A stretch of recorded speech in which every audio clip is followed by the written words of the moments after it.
We find ourselves here in one of Mpumalanga province's oldest towns, the second oldest in fact, and it is called Wakkerstroom, or Utaka in Zulu.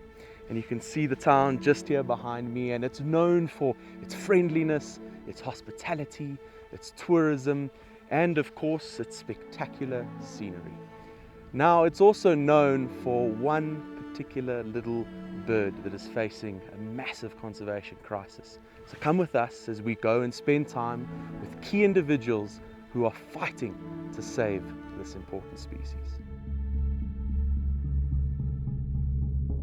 The Botha's lark is a species that is listed as critically endangered on the regional Red Data book. It has an estimated global population of only 340 mature individuals. Historically, Botha's lark was found as far north as Hendrina.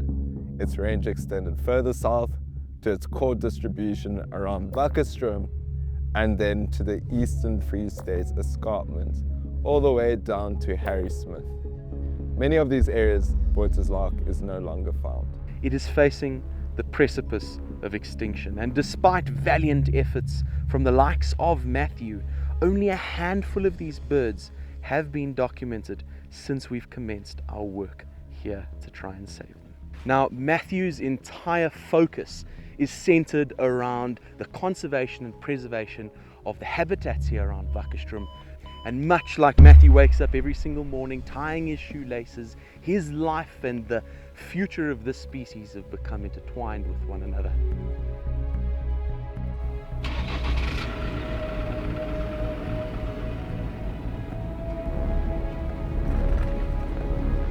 It's the start of a chilly day here in Wakkerstroom, a balmy -5 degrees, and I'm on my way to conduct my Botha's lark survey. We are going into the farmlands, trying to find these birds in suitable habitat. We are at a loss of where to find these birds, so we are relying on science to do so. We have habitat suitability models, and these models are created on various environmental factors such as soil type, temperature, elevation, etc. So my average day would be waking up just before the sun rises, driving to a farmland, getting permission from the farmer beforehand to gain access to the private property, then looking for ideal habitat that Botha's lark likes. It prefers a mosaic of shorter grass, 4 to 6 centimeters in length, interspersed with longer tufts. So Botha's lark is quite a cryptic species. It's very subtle in its calls, in its displays, in its appearance. It's made to camouflage. So I often go to farmers and ask them, have they seen a Botha's lark? I show them the picture and they say they've seen hundreds because it's so hard to identify it.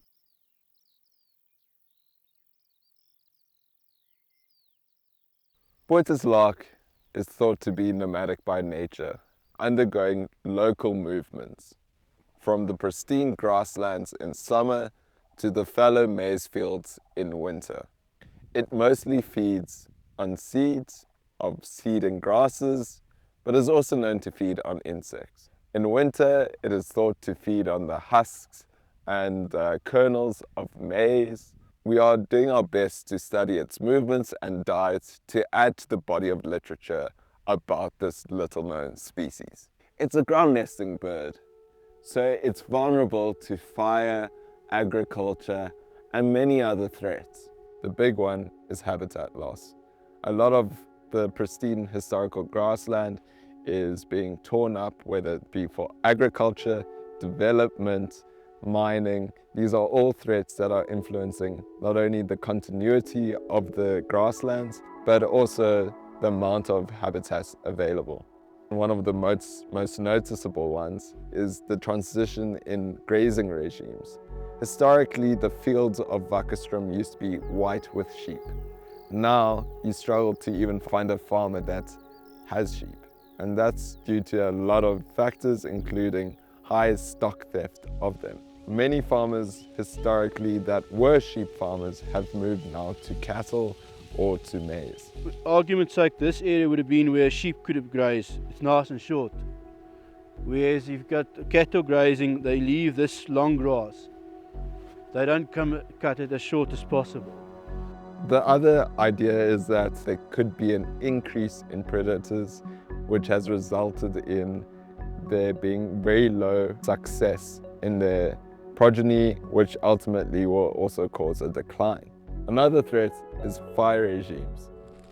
Poorly timed fire regimes in spring and summer can result in entire nests going up in smoke. They rely on the burnt grass as that's what they favor. But if it's at the wrong time of year, it can cause huge problems for the ecology of the bird. So Botha's lark is the proverbial canary in the coal mine. It is a signal that something is not right in this ecosystem. And we could ignore it, but at the end of the day, the same temperature, the same grasslands is what many farmers rely on for their success. It's hugely important to ensure that landowners in the area appreciate the value that is attached to this species. Ensuring that collaboration takes part on all fronts is paramount to the journey of saving the Botha's lark, from habitat management to correct agricultural practices that will positively impact the fight back from extinction that this species is currently facing. It's the third generation farmer that we farm in this Wakkerstroom district. It's a mixed farming. It's mostly cattle farming, and then I've got maize and soyas that we plant 2 years, so it's a mixed farming. I'm fifth generation on this farm here. My kids are all sixth generation, and my great-great-grandfather was a missioner, arrived in 1854 and bought this farm 1876. Over the years we've gone over to a little bit of forestry and cattle. We've sort of got rid of the sheep. I don't think the people realise how scarce this little bird is actually. But the Botha's lark is 10 times scarcer than the rhino. I know it's a touchy subject to bring on, but I mean, everybody's aware of the rhino. I don't think everybody's aware of the Botha's lark. It's just in this area where you find it. Nowhere else in the entire world will you find the Botha's lark except here in Wakkerstroom district. It is a very, very big part of the whole biodiverse chain. If you take this little bird out of that chain, something else is going to give way. Yeah, and people mustn't think it's just a little brown bird that's there, and if it's gone, it's gone, you know. The Botha's lark is under immense pressure. It could quite possibly become the first bird species in our lifetime to go extinct on the African continent. However, thanks to a powerful partnership between BirdLife South Africa and Birding Ecotours, there is hope for the species to make a recovery, to come back, and to come back stronger. As BirdLife South Africa, we are the country's largest dedicated bird conservation organisation, and we're part of BirdLife International, a global partnership of 123 BirdLife partners. We at Birding Ecotours obviously depend on birds like this to function for our tours, and we also don't want to see a species go extinct in South Africa in our lifetime. With Chris Lotz, the owner of Birding Ecotours, we made some funds available and have sponsored a position at BirdLife South Africa, essentially to try and study the species and figure out its particular threats, and to help try figure out a conservation plan to bring the species back from the brink. BirdLife South Africa and Birding Ecotours are committed to make a difference for Botha's lark. And while time is slipping away from us, this fight is real, is relentless, but it's also rooted in hope. Working alongside Matthew is a team of dedicated individuals who are fighting alongside him to save this special species. One of these remarkable people is Zuleka Mkhize. She goes into communities in and around Wakkerstroom, into the schools and to the learners that are still at a grassroots level.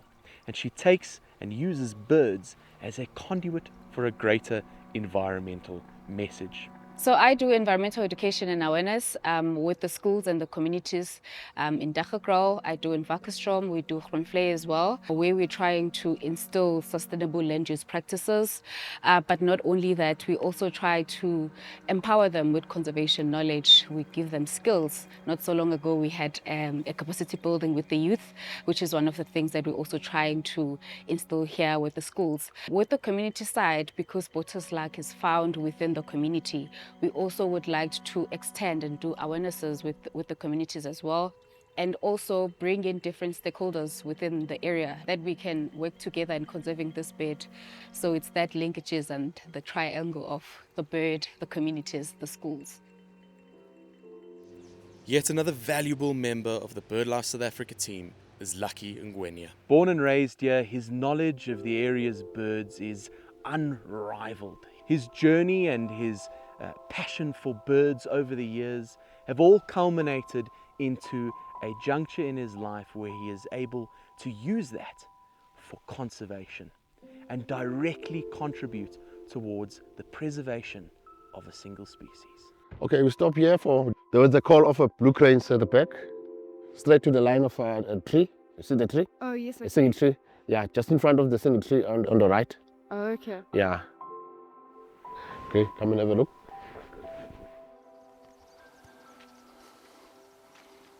Oh, wow. I was born on December 25, 1971. So that's why they call me Lucky, because I was born on the 25 December. Then I have 5 children, 3 girls, 2 boys. We're trapping birds, eating birds. So later on I was helping some students who came here in Wakkerstroom for doing the PhD. We take the list of the birds that we see that day, starting the love of the birds from that time. Because that thing to me, it's important. Now it's not for shooting or to eating.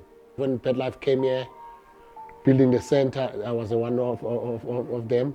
The manager saw me that I knew birds in Afrikaans and Zulu, so he promised to train me. Then BirdLife trained me as a guide. Then I'm starting on 2000. I was trained on 2003. So can you do a call of a grey kranker? Yeah. How does it sound?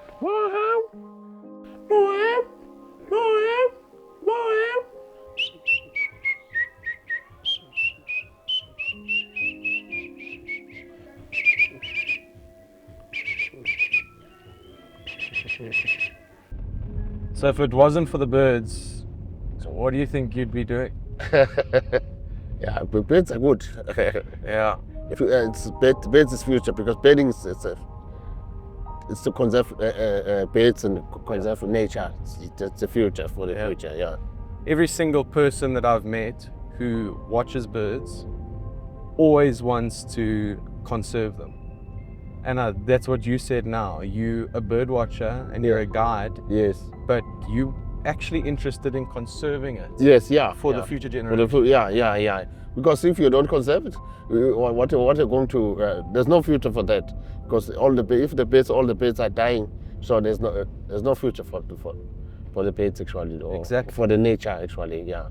And if you look at a town like Wakkerstroom, for example, Yeah. there's so many people's livelihoods and businesses Yes. that rely on birds. I Yes, mean, yes. all the birds in this area Yeah. are so special. If it's a koran, if it's a secretary bird, the whole spectacle of Wakkerstroom is why people are making a livelihood here. It's why they have work.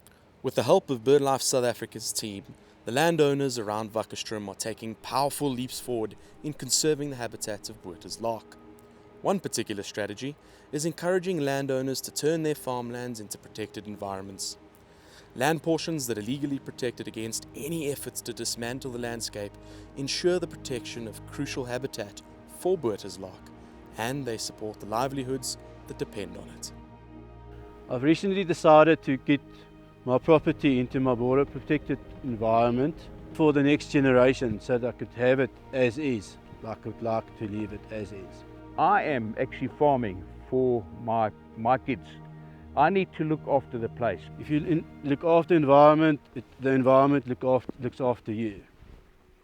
Simultaneously, as Botha's Lark was being uplisted to critically endangered, 4 species were being downlisted, those being white-winged flufftail, southern bald ibis, Cape vulture, and wattled crane.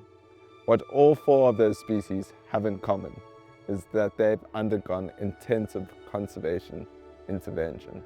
The hope is, if we do the same with Botha's lark, we can replicate the same success. Yeah, actually pets is a very important thing, guys, like Botha's lark, so that the children will know, our grandchildren. People must think of it as our inheritance from our great-great-parents and of God our Lord. I mean, we need to look after it. It's a privilege to be able to give it to your child if it's possible. You might not be here, but your child will be here. We are the Rainbow Nation in terms of culture, but also in terms of our natural heritage. Botha's lark is just one of those nearly 900 species that call South Africa their home. What makes this bird even more special is it's only found in South Africa. It's up to us as South Africans to save this species, raise awareness about the plight of the Botha's lark. This little known species is so special and so unique. Tell your friends, tell your family, share this documentary. Support conservation interventions such as what BirdLife South Africa is doing with the Botha's lark. Every donation helps. It helps us build capacity, put more feet on the ground. It helps us to conserve and save this species. Yes, the Botha's lark is facing a precarious situation. Yes, it is critically endangered. But let this be a defining moment. We can change the tides and bring about integral change. A call for action, a rally for support. This bird is more than a bird. It is our bird. It is our natural heritage. And it is our responsibility to make sure that we save it. You can help us do just that. You can help us save the Botha's lark. It's our bird, it's our heritage. Together we can save Botha's lark. Inyoni yethu, isiko lethu, masingahlangana, sigcine unontilo ntaka. Dit is ons voël, ons erfenis en saam kan ons die Vaalrivier reebreek beskerm en sorg dat hy altyd hier bly. This is our bird. It's our heritage. And it's up to us to save the Botha's lark.